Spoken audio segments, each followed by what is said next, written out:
মুসা নবীর সাহাবী যারা ছিল, সাথী যারা ছিল, লোহিত সাগর পার হওয়ার সময় আমরা কোরআন দেখতে পাই, তিন দিক থেকে ফেরাউনের সৈন্য যখন আসছিল, হযরতে মুসা নবীর সাথী সঙ্গী যারা সাহাবী সবাই বলেছে আমরা ধরা পড়ে গেলাম, ইন্না লামুদরাকুন।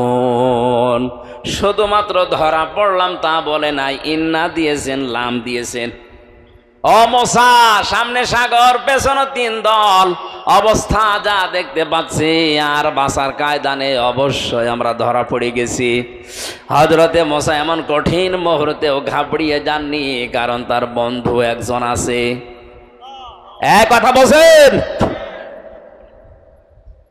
হযরতে মুসা আলাইহিস সালাম ওই কঠিন মুহূর্তেও তিনি যেহেতু আল্লাহর সাথে বন্ধুত্ব করেছেন, কালিমুল্লাহ কথা বলতেন আল্লাহর সাথে, ডাক দিয়ে বলে আমার সাহাবীরা